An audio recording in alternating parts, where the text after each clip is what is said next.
Waco, Texas's Mike Scroggins is just one game and one win away from capturing this season's PBA Player of the Year honor, but it's a loaded field that wants to play the role of spoiler. It's been one of the most memorable seasons in the history of the PBA Tour. A woman beat the big boy. A former auto worker captured a major championship. And an amateur took down the world's best. Today, the Tour makes its last stop of the season with one of its most challenging events, the Lumber Liquidators Marathon Open. Who will survive this week-long test of strength and stamina, and who will ultimately be crowned this season's PBA Player of the Year? Walter Ray Williams Jr. or that man, Mike Scroggins? Find out with us next.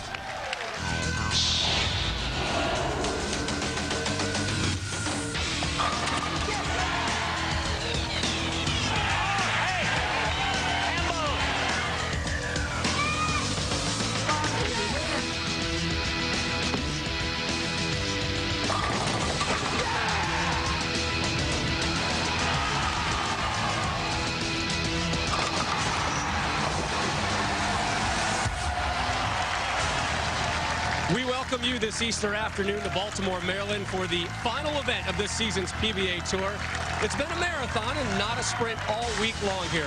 53 games on 7 different oil patterns over 5 days have weeded the field 2-5. Today's Lumber Liquidators Marathon Open Final 5 includes a Hall of Famer, 2 former Player of the Year, and this year's potential PBA Player of the Year.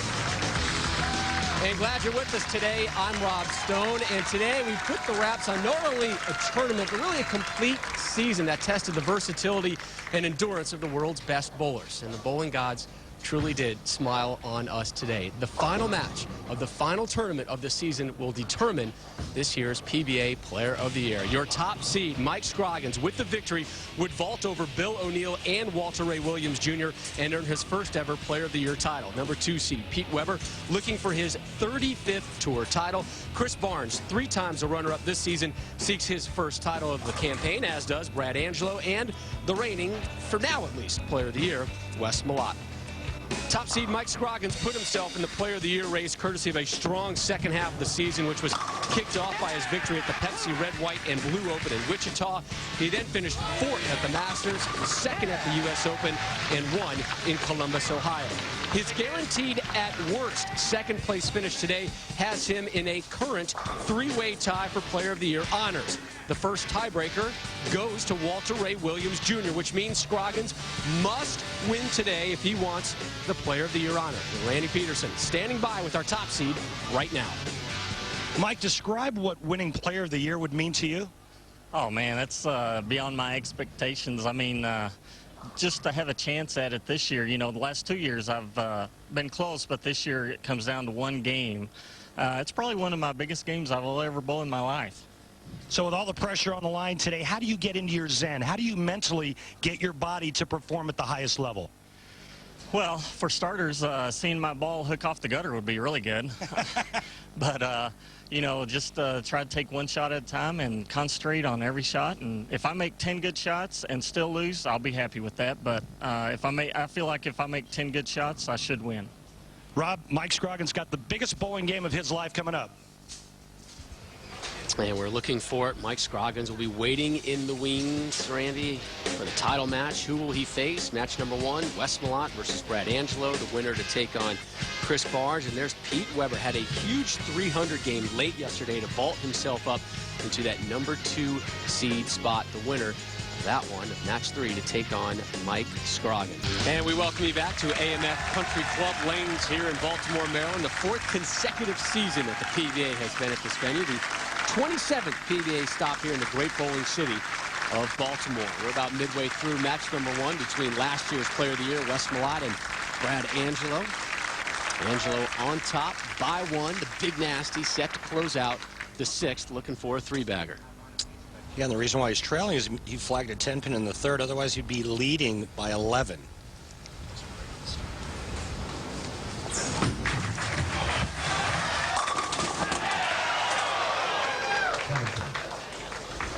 Come on, Wes. Get slow. Watch this. He has trouble right at the foul line. A little timing issue again. We talked about how he's been struggling with this, and watch him fall off of this shot immediately. Quite honestly, it's not a very good break in terms of pin carry, but I think it's a big break just hitting the pocket.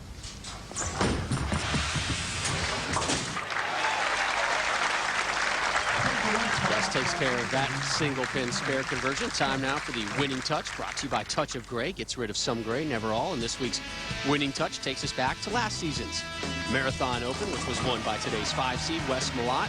Helped Wes earn Player of the Year honors. He won 3 titles last season while making a tour best 9 TV finals. So Wes, your reigning champion here at the Marathon Open. Here he is to open up the 7th off of a spare in the 6th. You like that one, and for good reason. Isn't it amazing? You're talking about a feel sport where he can feel it right off his hand immediately. As soon as it leaves those fingertips, he knows it's perfect. Angelo steps up now. The lead at 2. Wes, 5 strikes, just 3 for Brad. I swear that's the only reason why you re-rack. I know, I like just the so song. you can get the music. I like the song. The re-rack and the Gotta pat your foot. It makes me think of like Pink Panther or... house turns into a jazz club. All right. Ready? I started feeling a little melancholy Did you? Yeah. when that music came on. Maybe some beat poetry will go down here in a moment. I like it.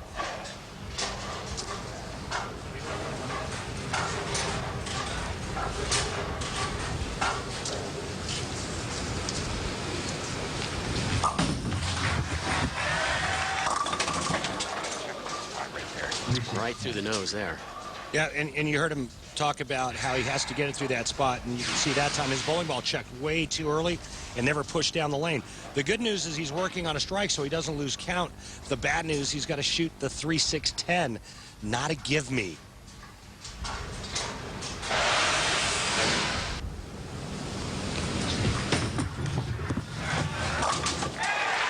So he takes care of it.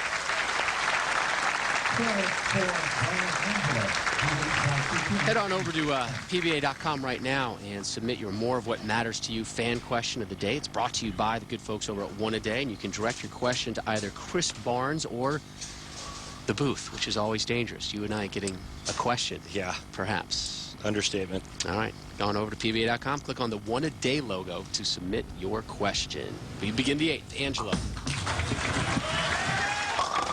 Up 2 and leaves the 10. Now the lead just 1 if he converts the 10 pin, but you know, you take a look at the 5 players that are on today's telecast, and it goes just great with the theme, I believe. Brad Angelo and Wes Malott, obviously both players proving that they can play on just about any oil pattern. Chris Barnes, obviously, arguably one of the best, if not the best player out here. Pete Weber, well, you don't win 34 times without being versatile. The interesting note, Mike Scroggins, not known for versatility, admitted that he didn't play well in the shark oil pattern earlier in the week, but yet somehow found a way You gonna dance? Where's my music? to do what he does best and play the outside You part gotta of the dance. lane. Let's see it. Big Nasty. So Wes asks Big Nasty for a showing his re-rack. moves. Yeah, this is a little more club atmosphere than the Jazz. Ain't got no You guys are moves. loose, man. You got that right. So what happens last You can tell it's the end of the season. end of the season, last stop on the tour. So Malott down 1. Here's his effort in the 8th off of a strike.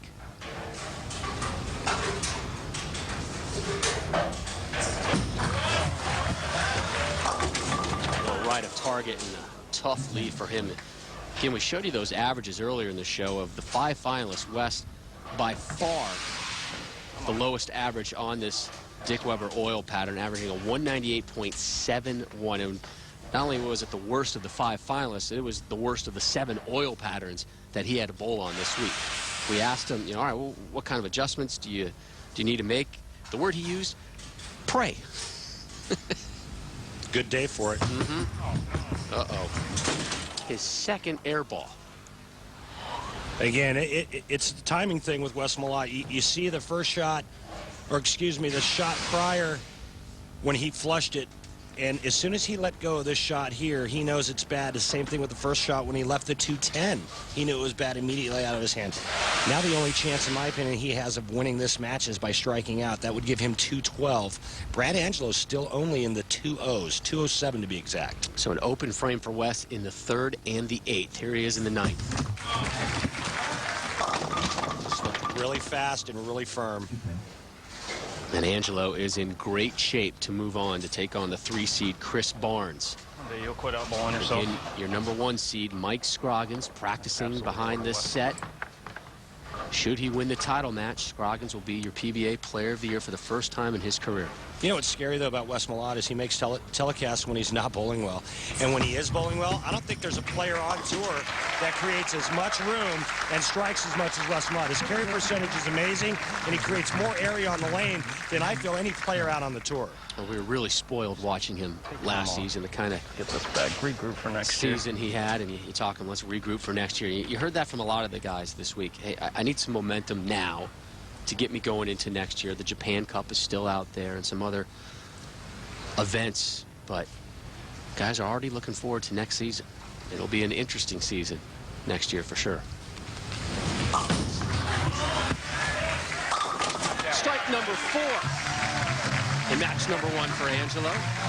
Lead at 15. Sorry, Rob, and that's the adjustment from the 7th frame where he left the 3-6-10. He moved in, made sure he pushed the ball through the front part of the lane, and it faces up nicely. The other thing about Brad Angelo's game is obviously you see the great balance, but he's got that voodoo kind of roll. You know, he's got that little spin biscuit kind of roll that really makes the ball push down the lane and then finish hard in the back. And I find it interesting whenever I watch him bowl. You almost look when he's approaching, the hand is on top of the ball. It's like the palm is facing down, and then he makes that adjustment. You made a point earlier this season. Wherever you're comfortable with on your approach, straighten it out at the end. Are you kidding me? Leaves the 8. Yeah, twice on the left lane. Brad Angelo needs mark and 6, and he will advance. But, I mean, this is daddy lockups right here. If he strikes, he would be in the 2 teens, and it would be over. That's just not a good break. Getting back to his hand on top of the ball, primarily uses that for his spare shot. Right. And it's something that he just has found that works for him. And He didn't really show it there. We saw it earlier in the match. he wasn't throwing his straight ball. Okay, he does it for a straight ball. He gets his hand on top of it and weakens his grip. Hey, and it's just something that works for him. I think that's the beauty of this sport. All of these players come in different shapes, sizes, and styles. Something we saw last week as well in Long Island. Needs 6 for the win. He showed you the hand thing right there. Shows the hand, blows up the rack, and moves on to match number 2.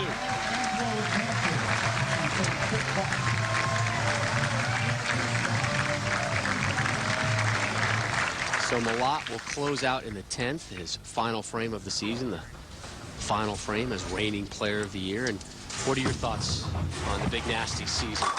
Well, I think Wes is going to go home and regroup, and he's going to say, you know what? And he said it in his soundbite. Hey, if I can have this kind of a season with my B game. I'm fighting through this too myself, so let's get strong. Let's get together and get back on the right track, both of us. With you, buddy. Thinking about you. That was a shout out again to his friend Lionel Jordan in New Mexico. And in finishing my thought, he's going to go home and regroup. He's going to figure out what he needs to change or work on in his physical game. He's had a taste of the good life, Rob. He had a taste of it last season, and that was, you know, once you get to that level, boy, you're not satisfied with anything else. So Wes is done. Up next, another former PBA Player of the Year, Chris Barnes, getting loose. And he said a title today would bail out his season. Can Chris Barnes win for the first time this season? The 3 seed takes to the wood when we return. This is the PBA live on ESPN. Chris Barnes getting set to take on your 4 seed Brad Angelo, the winner to take on Pete Weber. Rob Stone, Randy Peterson back here live with you from Baltimore, Maryland. There's a live look at your 3 seed Chris Barnes, Player of the Year in 07-08. Stepladder has been updated, and he will take on Brad Angelo, your 4 seed here in match number 2. Angelo winning over the Big Nasty, Wes Malott, 207-192.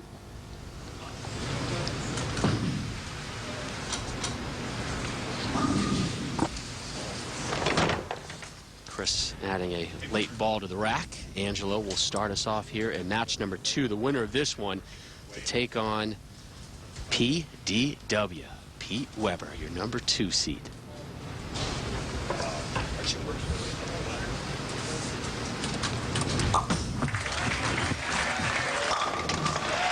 So Angelo only had 5 strikes in match number 1. And only 1 pair. Gets a strike there. Time now for the introduction of Chris Barnes. He is a 12-time winner on the PBA Tour, including 2 majors. A member of Team USA, former PBA Rookie and Player of the Year from Double Oak, Texas. Please welcome Chris Barnes. We talked last match about the challenging season that Wes Malott had. Ditto really for Chris Barnes. 3 times a runner-up this season, 0 victories.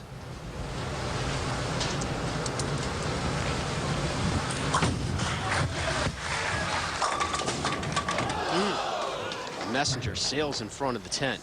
Rob, he's had 8 consecutive seasons of winning at least 1 title, so he still has today and the Japan Cup. He'd like to take care of that today, but I think that you and I both agreed yesterday in watching him on the Dick Weber oil pattern, that's probably the best we've seen him physically throw it all year. He told us it's the best he's felt since last year's U.S. Open. And Chris Barnes lost to Mike Scroggins last year in the U.S. Open. Chris Barnes and Norm Duke were in the race for Player of the Year in the final event of the season at the U.S. Open. Mike Scroggins ended up being the spoiler, winning it all, giving the title to Wes Malott. Now one of these guys may step up and be the spoiler to Mike Scroggins' quest for Player of the Year later today. Can't we all just get along?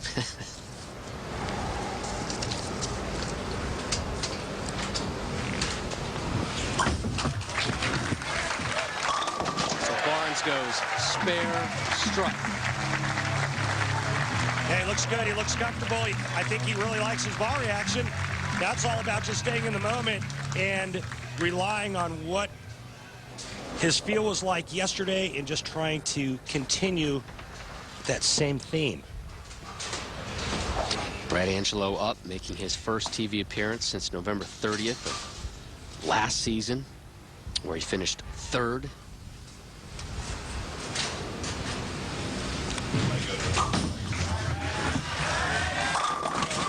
Strike for Angelo.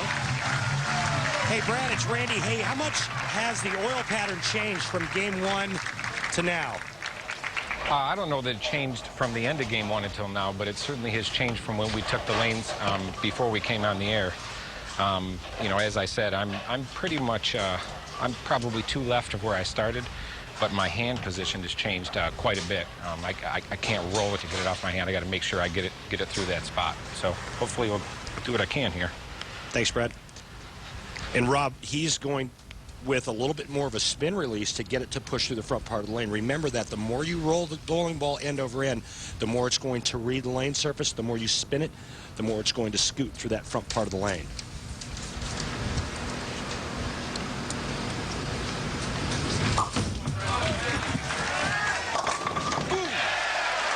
Three in a row for Angelo, and this tournament essentially concludes the PBA season. Yes, there's still the Japan Cup, but Player of the Year honors will be wrapped up. So we conclude one. We kick off another one tonight. Major League Baseball firing it up tonight.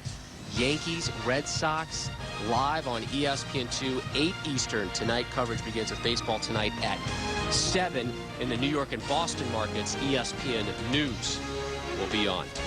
Both those teams trying to take care of the Tampa Bay Rays in the AL East, the team to beat if you ask this guy. You say that with such conviction and this huge smile. America's team, the Tampa Bay Rays, baby. As Barnes steps up, bottom of the screen, you can see other finishers. Walter Ray Williams Jr. finishing 6th yesterday. Right through the nose was Barnes. And how about Joe Ciccone? He needs a big week this week. to secure an exempt spot. He was outside the number, and Joe steps up and finishes 10th. So congratulations to Joe Ciccone. Terrible. And this is real interesting to me, Rob. You hear Brad say that he has to kind of spin it a little bit more, change his release to get the ball to push through the front part of the lane. Chris Barnes, a notorious heavy hand, heavy rolling end-over-end guy. And so there's the mistake that you're going to see from Barnes when his ball reads too early. It's going through the nose. That was a great spare on the 3-6-9-10. Chris, what are you seeing so far through 3 frames? Well, compared to yesterday, they're a lot tighter down lane for me. So I'm struggling a little bit more to get the ball to face up. I've had to make some ball changes. You know, I got 4 shots, and I'm trying to get them lined up here, but the right lane's a little bit tricky for me. Barnes on the left lane right now, where he struck in the second.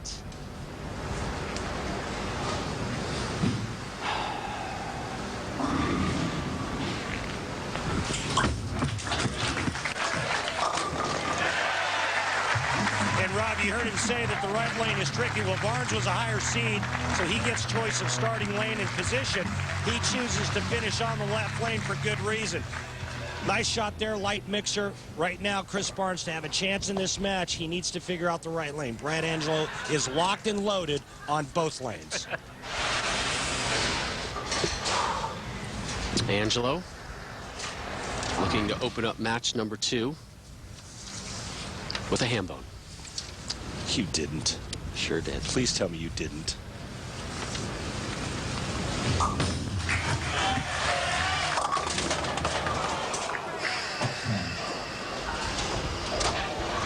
But I'll tell you what, for the right-handers, and I know how disappointed you are that he didn't get this 4th strike, but for the righties, it's going to be an issue with that right lane. And I think it's a huge advantage for Chris Barnes if he can stay close enough, because he is finishing on the left lane. Angelo up 18, trying to take care of the 6-10. And misses the 10. Although he's an amateur, Brian Zysick played like a seasoned pro in the last weekend's Mark Roth Plastic Ball Championship. Both he and Jason Belmonte huge in the 10th, forced a 1-ball roll-off. Belmo could only drop 9. Zysick got all 10 to drop. The first time an amateur had won on the tour since 2002. And that one dubbed an instant classic by ESPN was shown again Monday evening on ESPN Classic. You know, Zysick and company were there watching it, and he and I were exchanging texts in the middle of the rebroadcast as well. What a great match that was. I'm not sure I've had as much fun on the PBA circuit as I did watching that match. Yeah, I think it's one of the greatest moments that I've ever been a part of, and you know, to happen to a guy like Brian Zysick, it's just such a nice guy. It was tremendous. And another point, and you and I were talking about yesterday, what a great show of class by Jason Belmonte. A wonderful performer, an anguishing defeat, yet he comes back, talks live on air to you, handled it so well with Zysick's family as well. Just a good showing by both men. Here's Angelo, bottom of the 6th. No chance. No chance what? Well, no chance to hit the right side of the headpin, but a strike's a strike, baby. Yeah, and you know what? You're bowling a guy like Chris Barnes, man. You throw a those. Brooklyn at him, and then you raise your arms. You know, all that does is it's like throwing gasoline on a fire. All you're going to do is really irritate Chris Barnes. Come on, you really think that irritates Barnes? Oh, trust me. All right. I think he's got other issues on his mind right now, to be honest with you. And we'll talk about that in a second, what he was doing during the commercial break. Angelo looking for strike number 5. And gets it. Hey, parlay's a nice break right there, but, you know, Rob, you talked about it. Chris Barnes on his last shot on the left lane came very close to fouling. Watch this. Boy, and that's about as close as you can get without having the red light go out. So what does he do? He changes sole and heel. This is the first shot that he's going to throw with a brand new combination. Remember, he got no practice shots when we were at break. When's the last time you saw somebody do that? I can't remember. I've seen, obviously, the players take the shoe brush there and kind of rough up the nap of the sole, but I've never seen them change sole and heel in the middle of a game. Obviously, this Barnes guy knows what he's doing. Well, Chris, we just showed video of you making the shoe adjustment. What was the problem, and what did you solve? What's that? We just showed video of you making the shoe adjustment. What was the problem? The approaches are just slicker today. It's about 15 degrees hotter, maybe 20 degrees hotter on the set, and the approaches have a little bit of humidity in the air. It's not there now, and so I just need a heel that stopped a little quicker. And how did it work out for you? I know you got a strike, but I mean, did it feel good for you? Yeah, so far so good. I didn't go Brooklyn. I guess it was all right. Got to bring up the Brooklyn. Thanks, bud. You're right. I know, Randy. I know. I can't believe you would question me. I'm smarter than that. You're right. Told you. Here's Barnes in the 8th, looking for a pair.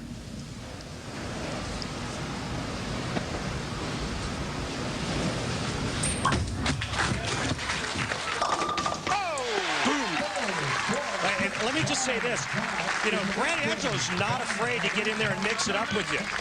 He'll do it.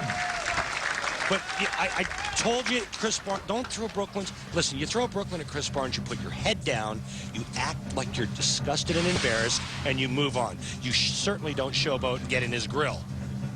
He wasn't showboating and getting up in his grill. He put up his arms. He was excited. He got a big break. You're not allowed to do that? Not when you throw a Brooklyn against your opponent. No. All right. All right. That's the protocol according to you. That's the protocol. That's the PBA protocol, my friend. All right. You know me. I'm all about taunting. Now, just so you know, Brad didn't mean anything by it. He wasn't trying to rub it in his face. It was none of that.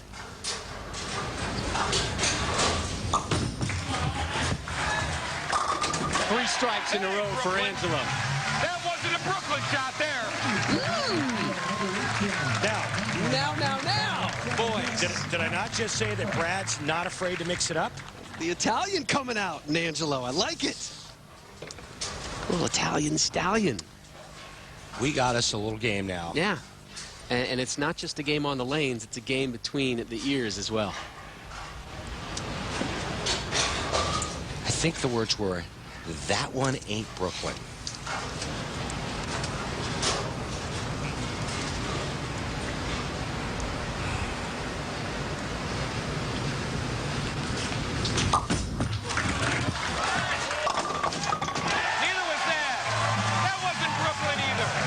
That was a hailbone, Angelo. And he is talking smack to Barnes. Takes a seat, does Angelo. And what does Chris have in store for him in the 9th? Barnes working on a pair as well. Hey, can you blame him? Guy just got called out for his Brooklyn, and now he's giving it right back. Oh, good for him. Now, Brad Angelo can strike out and shoot 256. The best Chris Barnes can do if he strikes out 249. Let's see what Barnes has in store here, bottom of the 9th.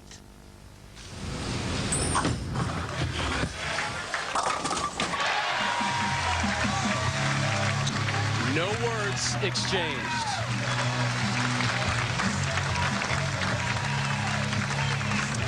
You know something's brewing inside of Barnes. Oh, yeah.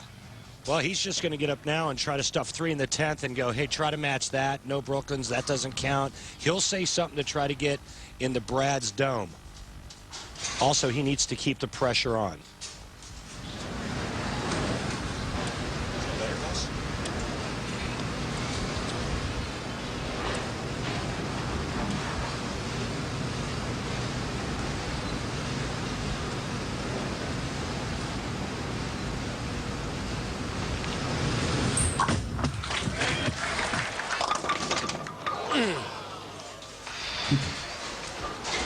Ball never recovered down the lane. You heard him say tighter and tighter, and it just never recovered down the lane.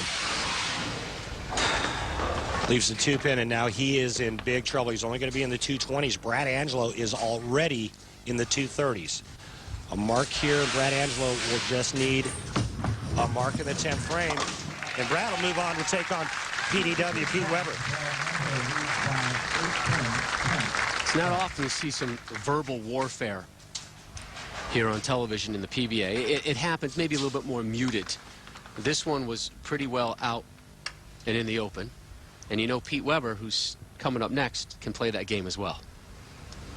Without question.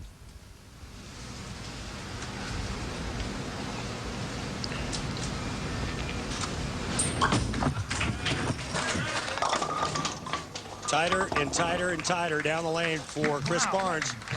And 9 is good because that forces Brad Angelo to mark. So any kind of mark in good count, Brad will move on. Well, I'll tell you what, I love the stuff back and forth between Brad and Chris. You know, these guys have a long history. They're friends, but you know what? In this environment, there is no friendship. Do what you got to do to win within reason. And then when it's all said and done, we can go back to being friends again. 7 strikes in match number 2 for Angelo, including 4 in the last 4 frames. Trying to drop a nickel here in the 10th. Big Yahtzee dropped by Angelo. Yeah, you got Brad kind of ticked off now. And everybody's angry. Yeah, it's Easter Sunday. Come on, people, let's get along. Look at the demeanors change. The eyebrows are going down. Brad's going over for, I don't know, another bowling ball. Yep, grabbing another bowling ball because this match is over. But here's the difference in ball reactions. Brad Angelo's speed's a little slower. He's got that tilt, more side roll, so he can get his ball to scoot the front and still finish really hard in the back part of the lane. Chris Barnes never had that luxury in this match. The frustrations continue this season for Barnes. Angelo will move on. With another strike. Angelo, your 4 seed up next, though. A guy who's really on a roll. Pete Weber. Show, huh? Never before. Last show usually, never the first. By the way, hi, Leslie. Now it's a live shot of Pete Weber, who's just about 10 feet away from Angelo right now, as Angelo throws his last one here in match number 2. Concludes with 7 strikes to close out this match. A feisty one. Eventually won by Angelo, 256, 227. The last time we saw PDW on TV, he was busy giving an eager photog the business. What does Weber have in store for us today, and what has already been a little testy Sunday afternoon of bowling? Brad Angelo set to take on Pete Weber here in our semifinal. The winner to take on number 1 seed Mike Scroggins. Again, Mike Scroggins, with the win today, will earn Player of the Year honors for the first time in his career. And if Brad wants to continue the theme of the trash talking, he's got the right opponent. Angelo will start this one off as the lower seed. He'll be on the left lane.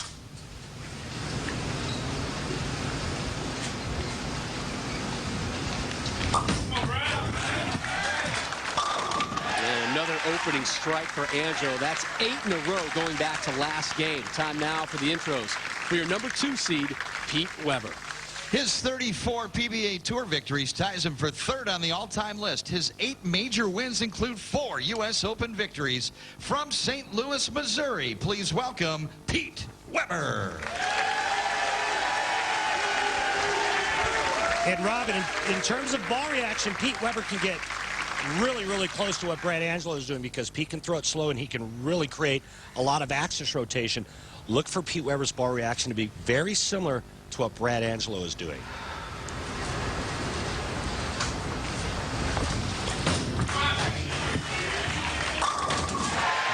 See, I told you. You've been nothing but right all day, Randy. Am I ever wrong? No, sir. Nice shot there. Talking about the Player of the Year implications today for Mike Scroggins, Pete Weber, and Brad Angelo with a chance to be spoiler. Pete Weber has never won Player of the Year honors. 8 majors he's won, the last one coming in 07 when he won the U.S. Open. His 34 tour titles, tied for 3rd most with Mark Roth.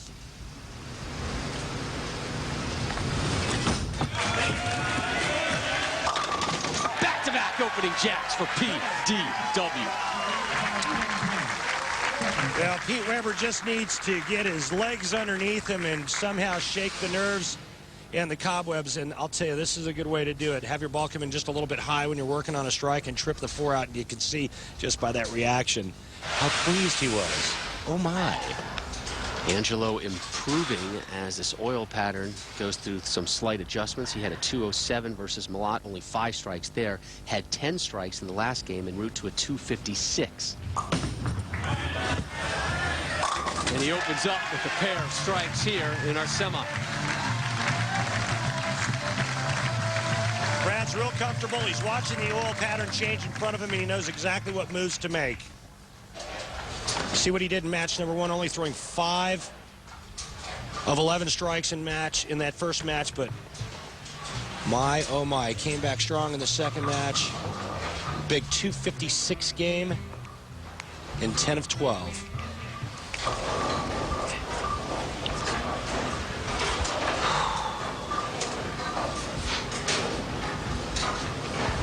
Last match, some verbal shots between Angelo and Barnes.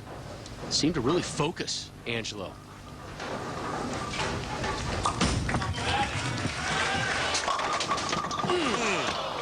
Misses the 7.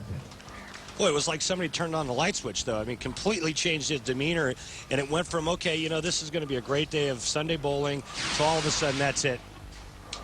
It's game on now.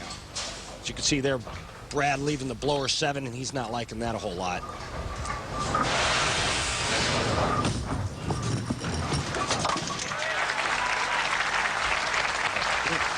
Hey, Brad, what did the verbal conversation you had with Chris Barnes last game do for your game?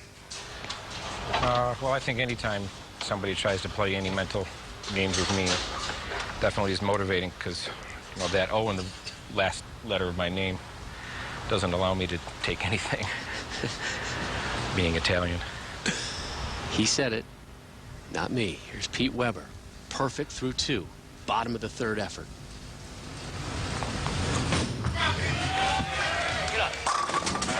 It was a different PDW we saw yesterday than we've seen the past couple months. He had that confidence. He had that aura about him where he was saying, look, every ball change I made this week, I had confidence in. I knew it was going to work. And he had that attitude of, I think, what people are used to seeing from him.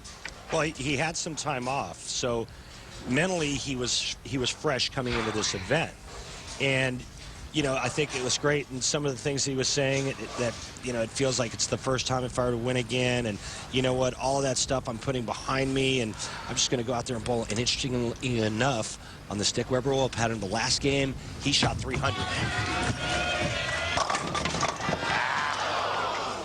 Dogs didn't want to make the turn.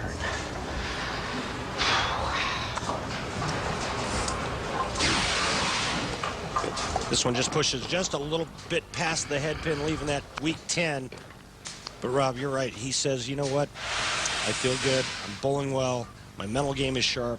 And his game does look really good right now. And he misses the 10-pin. Wonderful jinx. That's unusual. Pete.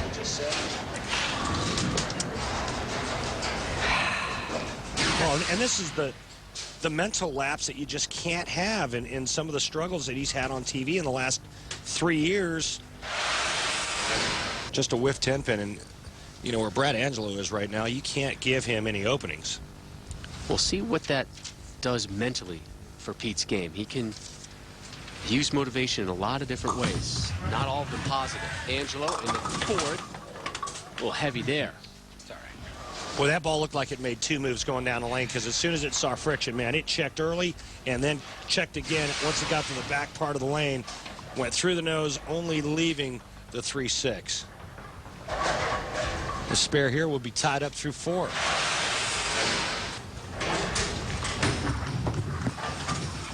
And we are tied, but again, Weber coming off that open frame in the 4th as he continues to sit.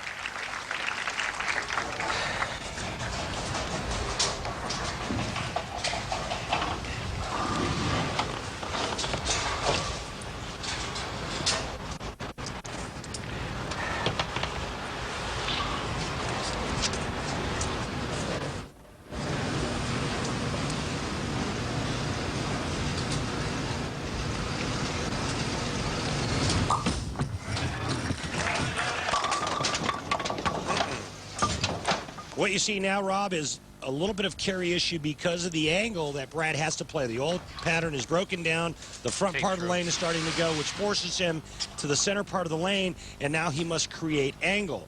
Well, when you create angle, you still got to get the ball to flip up at the right time to get into the 1-3 solidly. That went late, leaving the weak 10.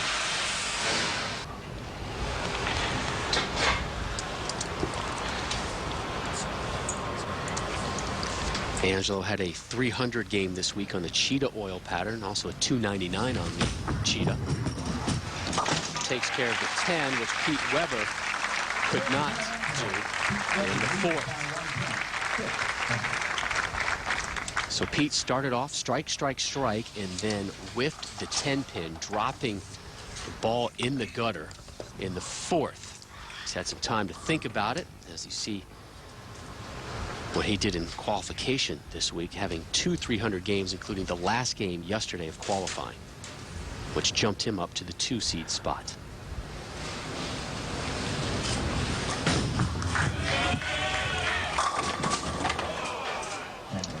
And I thought it was interesting when speaking with Pete at age 47, I asked him, you know, how do you like the tournament? He says, the more games, the better. He's always felt that way. In fact, the more games Pete Weber can bowl, he always feels that the cream's going to rise to the top, and I agree with him. Takes care of the 10 there as he goes to the left of it. And here is so long, I knew eventually I was gonna. And here is Pete on what a win today would mean to him. This win it would probably feel like my first win again. I mean, it's been so long since I won. I've had a little problems on TV, but right now I just don't feel that. I'm fed up with it. I really don't care about the past anymore. I'm going to be there. His last title, March 4th, 2007 at the U.S. Open. Back on the strike train is PDW. Well, there's Mr. Versatility, boy. He's been that way throughout his entire career. And just beautiful form and technique by one of the greatest ever. And the lead at 1 for PDW. When we return, we'll tell you what Pete Weber thinks about this year's Player of the Year race. And let's just say he doesn't fully agree with the system. We'll leave it at that. All right, can't wait.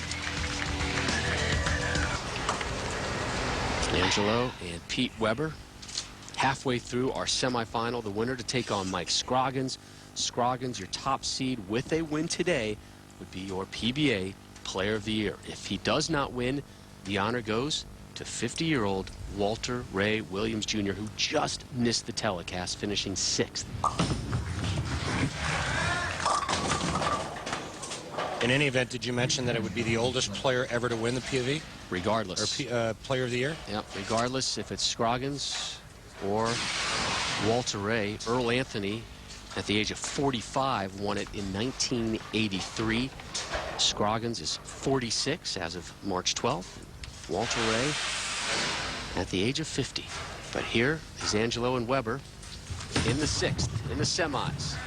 Big pickup for Angelo. Great look at that one coming into the living room. Well, nicely done there to stay clean. He's still only shooting 2-0 and right now trailing by 3, but the right lane is the issue, again, as it has been all day. And unfortunately for Brad Angelo, he has to finish on the right lane. Just one strike in 3 frames on that right lane. Here he is on the left. And that's just his 3rd strike here in match number 3. And he had 10 in match number 2 versus Chris Barnes, including the final 7.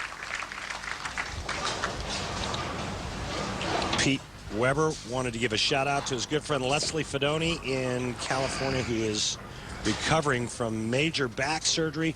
Leslie Fedoni, really good friends with Tracy and Pete. Right now, Tracy trying to will pins down for her husband, Pete Weber.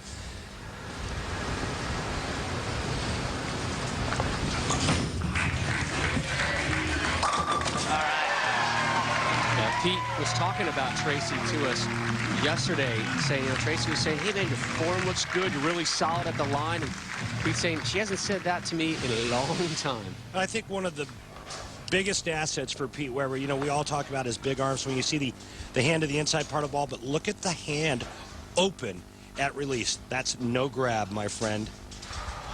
I think that's the Pete Weber trademark that I always look for, is at release, at follow through. If I can see those fingers pointing straight down towards the pins, it always tells me that Pete Weber did not grab it at all at the bottom of the swing. Looking for a three-bagger here in the 8th. Come on, boy. Yeah, Gets it. come on. Hey, look who just showed up to the party. Come on.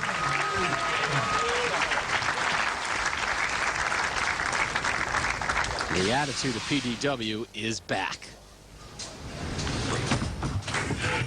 Come on, boy. Yeah, that's right. Come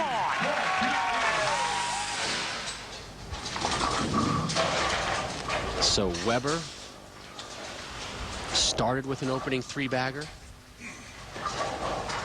and has another one here. Frames 6, 7, and 8. Angelo just 3 strikes total, but 1 in the 7th. He's down 23 on the right lane, which has been tough for him.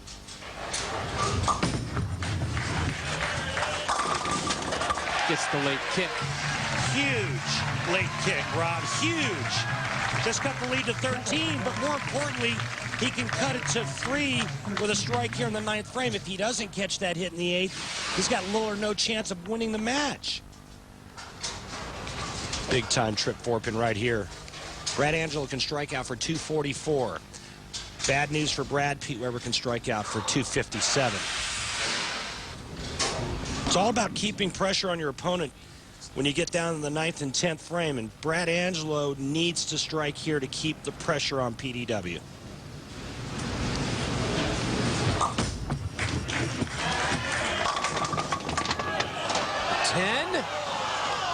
Was wobbling, and a messenger just rolled by it. That was 9.5, and Brad really needed that hit. Check this out. Ball finishes real late. 5 goes to the into the 7.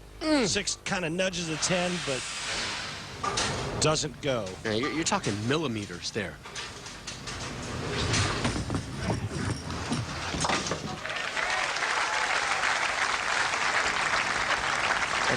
He can really do some damage here. Step up here in the 10th frame. He's already in the 220s. Brad Angelo, the best he can shoot is 223. A strike here. This match is all but over. And I know that he's working on a 3-bagger, Rob, so take it away. Love an Easter ham bone right now.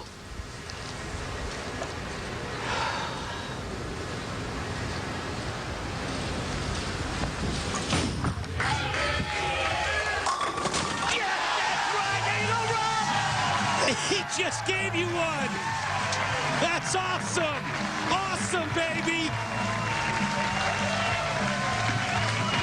Hambo! Oh, God. I was thinking that, you know what, if he struck here, he was going to give Rob that Easter ham bone, and sure enough. Yes, that's right. There you go, Rob. I love it.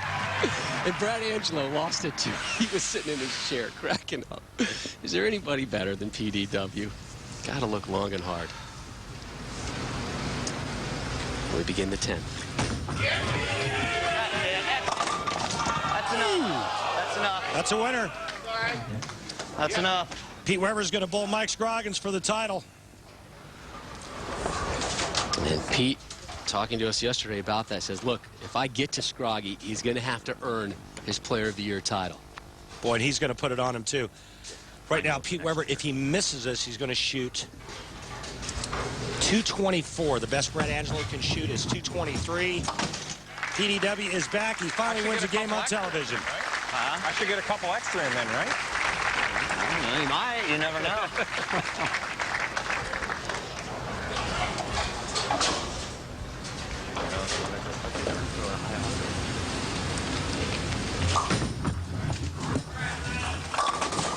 So in an effort to speed things up, Angelo throws there in the 10th. Here's Pete Weber to close out his match. Takes care of 7 pins and walks away with the win.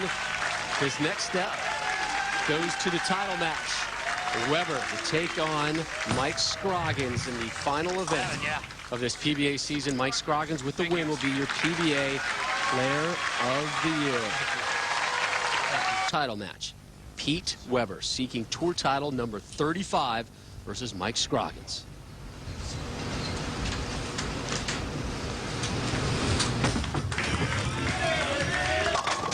Weber opens up with the strike.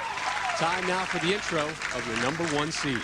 He is an 8-time winner on the PBA Tour, including major wins at the 2005 USBC Masters and the 09 US Open. From Amarillo, Texas, please welcome Mike Scroggins. And Rob, I spoke with Mike about an hour and a half, well, about 2 hours ago. I said, how did you sleep last night? He said, honestly, he said, I got about 2 hours of sleep. I couldn't sleep at all. I tossed and turned. I thought about every different scenario. He goes, can't you tell by the bags under my eyes, Randy? Scroggy leaves the 7-pin on his first effort. Boy, it was a nice shot, too. You know, typically for Mike Scroggins, he gets off to a nice start. First 2 or 3 shots are usually all in the pocket, and then he starts to get a little loose. He averaged a 244 yesterday on this Dick Weber oil pattern, easily the best of today's 5 finalists. That's why he picked it as the number 1 seed. He gets to pick what oil pattern he wants to bowl on. Hey, spare. Spare the spare. He won the 2008 Dick Weber Open on this oil pattern, and Weber with the strike, Scroggins with the spare through 1. Time now to look at our bear breakdown. Weber, 34 tour titles. Scroggins with 8. Pete Weber, only Walter Ray Williams Jr. has more career earnings than PDW. That's a lot of cash. I'm going to try to hit up one of these guys for a loan after the show.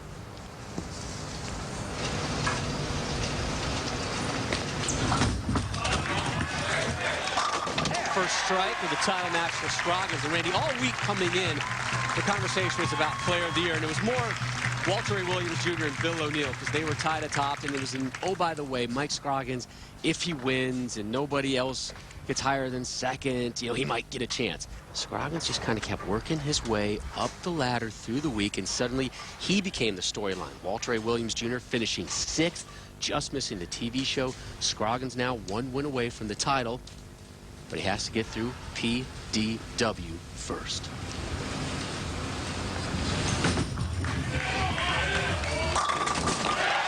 Pete Weber made a ball change to start this championship match. So far, so good. Head on over to PBA.com. Check out Extra Frame, the PBA's online video subscription service. It features hours of live competition that you can't see anywhere else. Other features include interviews, archived ESPN telecasts, and the new 39x60 highlight show. All that for just $7.99 a month. Sign up today over at PBA.com. Weber, perfect through 2 in our title match.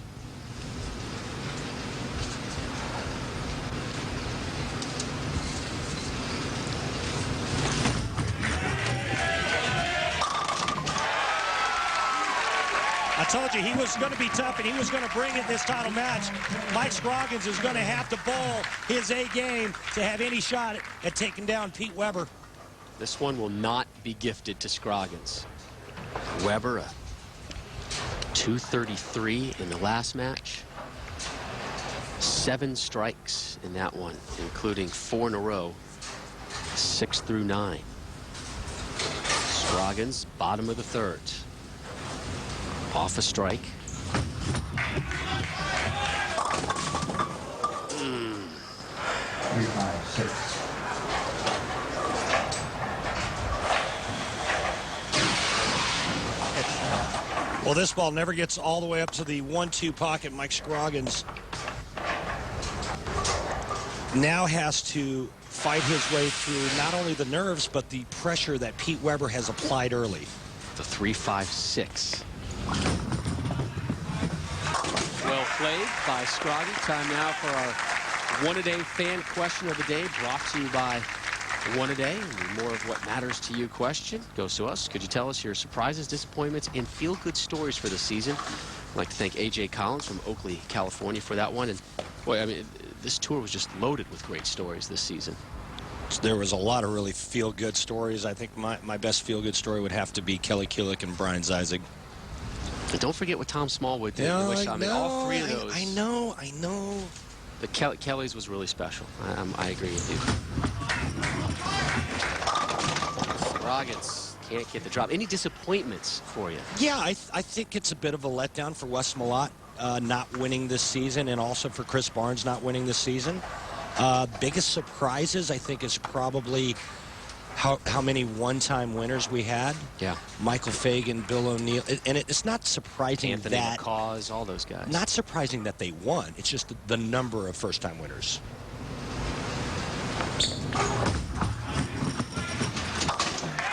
And you touched on one guy. Bill O'Neill had a wonderful season. Again, he will conclude the season tied for points on the Player of the Year point list. But again, the tiebreaker will go to Walter A. Williams Jr. if Mike Scroggins can't win here, and he is in the early 21-pin hole. And Weber hasn't even bowled yet in the fourth. PDW looking for an opening ham bone in the title match.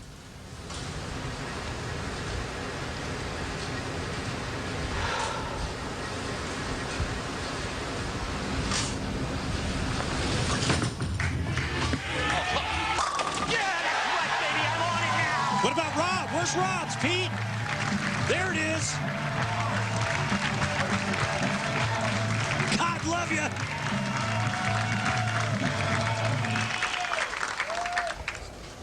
He doesn't even have to talk to me. We just No. we just communicate through hand gestures.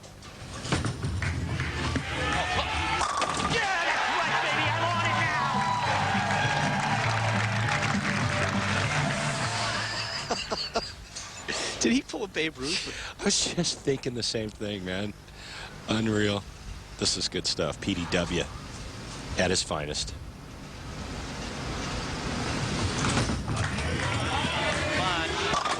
Yahtzee!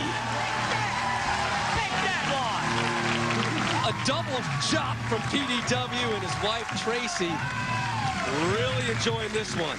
Boy, and if you're Mike Scroggins, you got to be asking yourself, what have I gotten myself into? Where has this guy been for the last 3 years? Well, halfway through, Pete Weber looks like he's back. I mean, Scroggins is in a bar fight, and he's got no backup. Cameraman's. And Weber has got all his buddies just jumping on Scroggy right now. I mean, there could not be more momentum right now for Pete Weber. Up 41. Mike Scroggins, just one strike through 4. Here's his effort in the 5th. Needs to get something going. Gets the late 10 to drop. And the smile is back and a little confidence there for Scroggins. Poor Mike Scroggins, man. He came in, you know, he had so much going for him. Go ahead, Rob. You ready for the RV? I want to hear it. We go to Arlington, Texas for the PBA Experience Showdown presented by Bowl.com. You can see it next Sunday, 1 p.m. Eastern on ESPN, coming away from the USBC International Training and Research Center. And then the following Sunday, the PBA Women's Series Showdown from 1 to 3 Eastern. We go back to live coverage. Scroggins working off a strike. Begin the 6th. Back-to-back jacks for Scroggins. And I'm sorry, I got so off track because I got so fired up that we were firing up the RV. What I wanted to say was, poor Mike Scroggins, man. He had so much going for him today and so much on the line, and he just wanted to come in and, you know, take care of business and win Player of the Year, and then he just gets mugged. He's been jumped so far by Weber, who's been perfect through 5.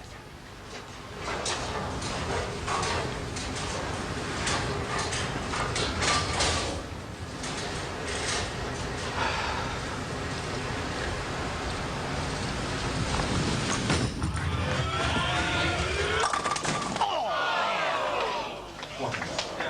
4-pin shy of an opening 6-pack.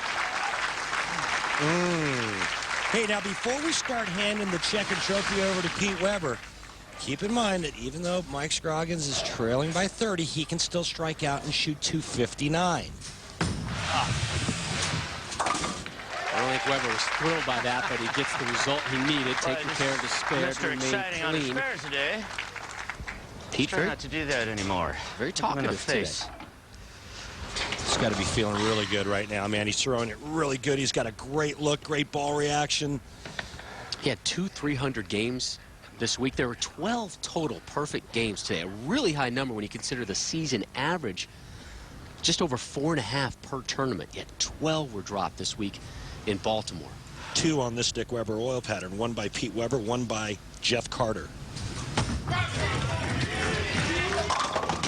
on the strike train is PDW.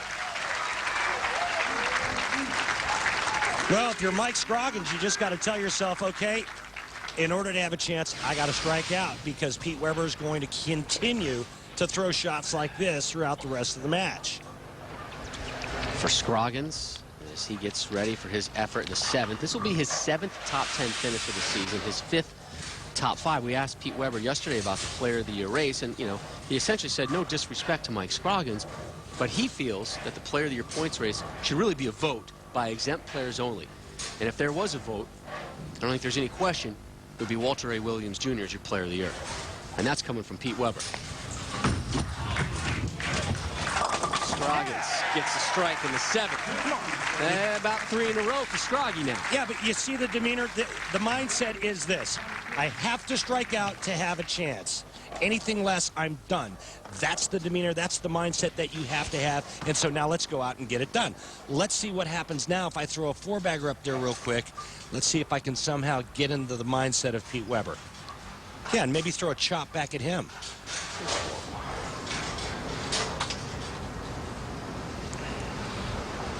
Weber, your 2 seed, on top by 20.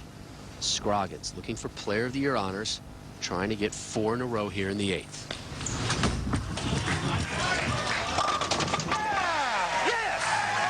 Row. And a ham bone from Scroggy. And he is still alive, pulling within 10. The pressure switches over to the PDW camp. We got us a match.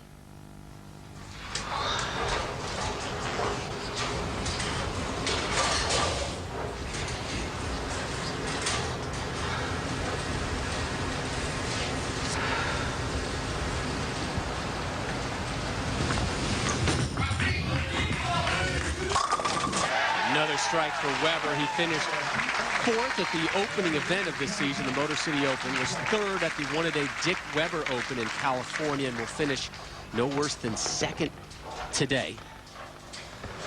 Looking for his first win of the season is Pete Weber. Mike Scroggins looking for his first Player of the Year title honor. Hey, Rob. Mike Scroggins can strike out to shoot 259, okay? That's 9th and 10th. If Pete Weber strikes here in the 9th, he's going to be in the 250s.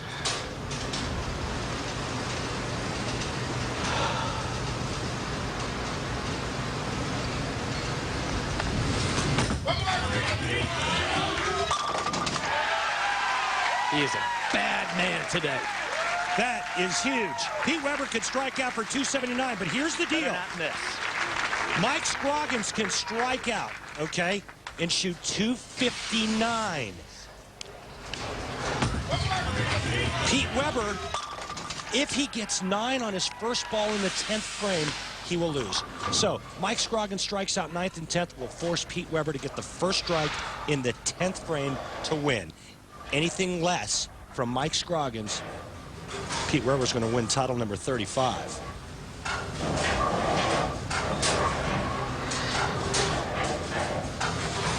Scroggins looking for 5 in a row to remain alive here in the 9th. And leaves double wood.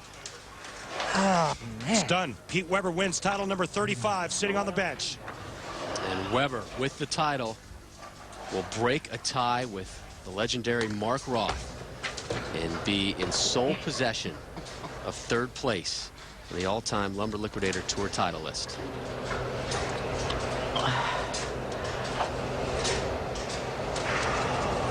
Title number 35 to Pete Weber, denying Mike Scroggins the Player of the Year honor. Congratulations, Walter Ray Williams Jr. Well, I know Mike Scroggins is disappointed, and it's just this one shot right here. He had the chance, comes in a little light, leaving the 2-9. Pete could tell just by the sound of the pinfall that he just won. Yeah, the sound effects were never really there for Scroggins today. You never got that feeling like, oh, that sounded good. That was sweet. Yes, he had 4 in a row, 5 through 8, but just never really seemed to get it going. And a lot of that courtesy of Pete Weber, who came blazing out of the gates here in our title match. Well, that's it. I mean, Pete got off to a red-hot start and really put it on Mike Scroggins early. Basically, he's got his foot on his throat and never let him get up or breathe. And so that was a tall order for Mike Scroggins at the start, but he did come back with that 4-bagger to try to make it interesting. Then Pete steps up and throws 3 more strikes right behind the 5-bagger 9 spare.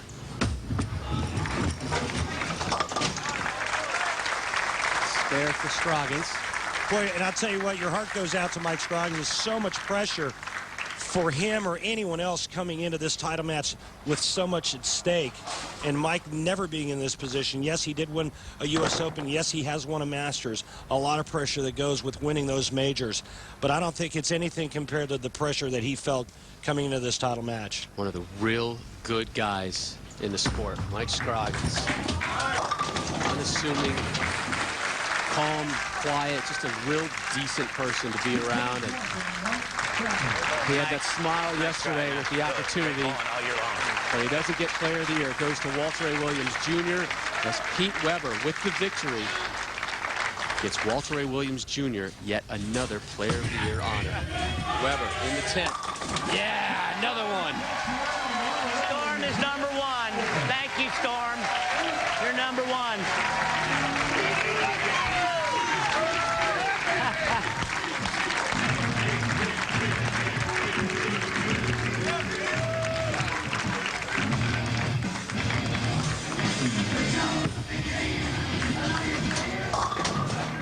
The Weber win will give Walter Ray Williams Jr. his 7th Player of the Year honor. That breaks a tie with the legendary Earl Anthony for most PBA Player of the Year awards. Walter Ray Williams Jr. in 86, 93, 96, 97, 98, 03, and here in 09-10 is your Player of the Year. But today, Pete Weber gets his first title since March of 07. His 35th career title. Denying Scroggins Player of the Year. But getting a very emotional win. One he told us would feel like his first win ever on the tour. It's been a while since we've seen the old PDW. He was alive and well today. Congratulations. It's been a while. Tell us, describe the feeling, what it's like to be back in the winner's circle. Randy, you have no idea. It feels like I just won my first title. I'm speechless. I don't know what to say. I got tears coming out my eyes, you know. It's just, you know, I've had that monkey on my back, and for those of you that thought I was never going to win again, take that. Does it make it that much more special that you won on the oil pattern named after your father? Well, of course, Randy, it always means much more when your dad has some sort of affiliation to the tournament, whether it be the tournament pattern or the namesake. But this tournament's been great. I love the long formats. Thanks, Baltimore. I love it here. Thank you very much. And I just can't say enough. Wow. Too bad it's the end of the year and the tournaments are done now, because I was just getting ready to go. Congratulations, Pete. Enjoy this win. Thanks, Randy. Appreciate it. Yes. Another title for Pete Weber, another Player of the Year honor for Walter Ray Williams Jr. 2 winners today. That man and the legendary Walter Ray Williams Jr. Weber, tour title number 35. We'll be back to wrap it up from Baltimore after this. Bye, Satonic. Thank you, too. Appreciate it. PBA Experience Showdown presented by Bowl.com coming your way next Sunday live at 1 p.m. Eastern. PDW taking the title match over Mike Scroggins 268, 224. Pete Weber wins the final event of the season. Walter Ray Williams Jr. earning Player of the Year honors for a record 7th time. For Randy Peterson and our entire crew, I'm Rob Stone. Enjoy the rest of your Easter weekend. A big win for PDW. You think I'm pretty happy in here?